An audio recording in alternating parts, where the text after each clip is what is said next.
Welcome to another session of talking about toy soldiers. I'm fond of saying that if Napoleon had had as many soldiers as I have, he would have won at Waterloo. Turns out that's an exaggeration. A couple of weeks ago, I counted my collection and found that I have a little over 3,000 soldiers in my basement. That wouldn't have done Napoleon much good.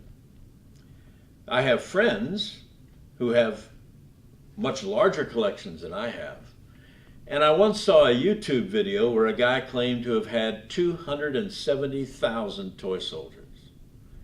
Napoleon should have made the acquaintance of that guy. I think I should probably offer a disclaimer here. This series is not intended to be a history of toy soldiers. I simply don't have enough knowledge to tell that story. Nor is this a how-to series on collecting, displaying, and painting toy soldiers. While I do paint my soldiers, I'm really not very good at it, so it would not be a good idea for me to try and tell anybody else how to do it. One of the reasons I'm not very good at it is I'm partially colorblind, which makes painting a bit of a challenge. You see this Indian figure here?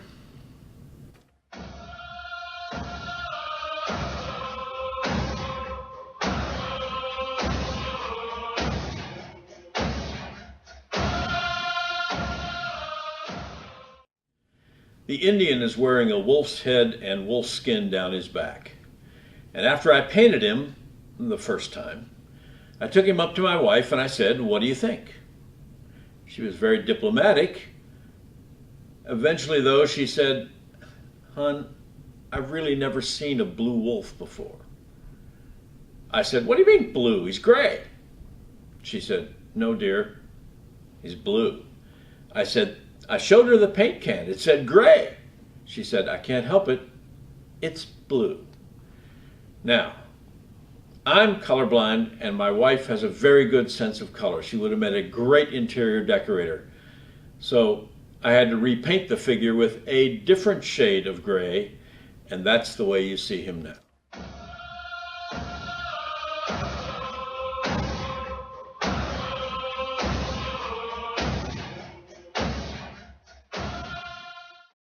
And maybe we should have one more disclaimer. As we go through, I will be talking about toy soldiers and the manufacturers who make them and the vendors who sell them. No one is paying me any money to mention them. Although when they see this, if they'd like to write me a check, I certainly won't turn it down. In a previous episode, I mentioned that toy soldier enthusiasts are always lovers of history. So I wanted to spend a little time today talking about the connection between toy soldiers and history. And because history is often displayed with a greater or lesser degree of accuracy in painting and film, I think we're going to need a little help from those areas as well. This is an artist's depiction of the murder of Jane McRae during the American Revolution. This was when Burgoyne was marching down through upper New York State, and his Indian allies were raiding along the frontier. And Jane McRae simply happened to get in their way, and she was tomahawked to death. Some say she was shot, but in this artist's rendering, she's tomahawked.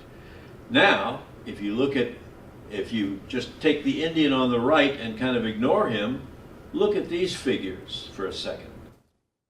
These figures are made by a company called Minimen, which advertises that its figures represent history in metal.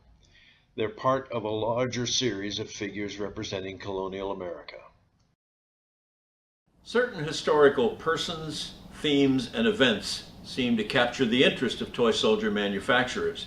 So we will often get various versions of the same scene or historical person. Davy Crockett is an example of this. In the 1950s, Walt Disney resurrected the career of Davy Crockett through a series of television shows starring Fess Parker that were later made into a full-length movie. Well, toy soldier manufacturers fell in love with the figure of Davy Crockett, with the historical person, and several versions of that character have been produced. We're going to take a look at a few of those now. This is the original Crockett figure made by Marx for the Davy Crockett at the Alamo playset. The figure is modeled on Fess Parker, who starred in the Disney movie, as I mentioned. Next, we have two versions of Davy made by the same company, Conti Collectibles. The first is labeled as the historical Davy. Now, this second figure is a more traditional view of the Crockett figure, swinging his rifle as he goes down fighting the Mexicans at the Alamo. Conti Collectibles also made a third Crockett version, intended to look like the character that John Wayne played in the film version of the Alamo that he starred in. As you glance at the following figures, you will notice that Davy is always wearing a coonskin cap. The only Crockett figure I can recall seeing without this headgear is made by King & Country, and it is modeled on the most recent Alamo movie, which starred Billy Bob Thornton. I can only show a picture of this figure since it is not in my personal collection. This version is actually a conversion of a figure made by Ron Barzo for his Davy Crockett Wilderness Place. Here is a Crockett figure I plan to assemble and paint one of these days.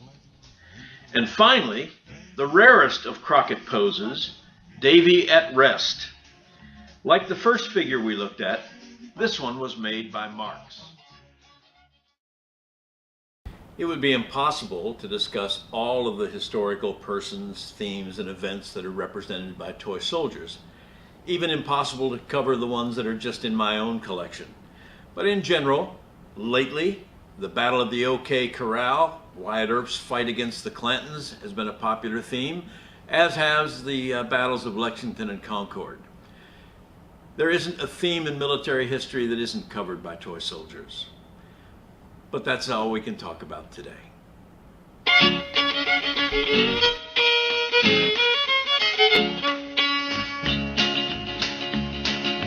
Born on a mountaintop in Tennessee, green estate in the land of the free.